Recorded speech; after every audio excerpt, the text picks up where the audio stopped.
When I first started the project, actually, there was a house, a very beautiful kind of green Gothic-y house in the Hudson Valley that one of the members lived in, named Joe Netherworld. And I didn't get to go inside, but I saw it from outside, and I was going to meet Joe. And then COVID happened, so things got pushed, of course. And over the course of that time, Joe passed away, and somebody arsoned his house. People arson houses for a lot of reasons, but it was clear that this was a very malignant person. There was footage of it happening. It was clearly planned out. Like it was clearly an attempt to kill the people in the house.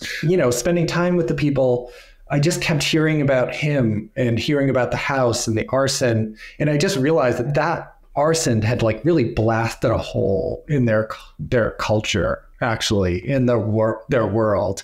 And, they had kind of lived in this utopian, I don't want to say utopian satanic world, but they were a little bit living in their own environment, and all of a sudden the outside world violently intruded in a dangerous way. They were very shaken by that. And, one of the people in the film, Fallon, her name is Fallon, was the best friend of the person who passed away. And, you couldn't spend more than half an hour with her without her kind of drifting into reminiscing and talking about the house and how they have to catch the person. And she's the person who offers the reward.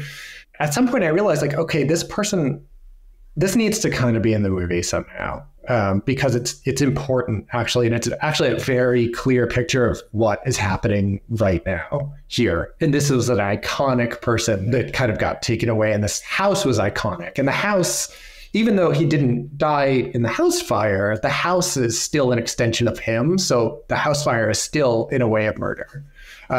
Because you can, as you see in the film, people's houses are kind of they're really an extension of them. It's very personal. So so attacking the house was a really violent act, actually. In the house, I would drive by the empty lot all the time too. It's right there.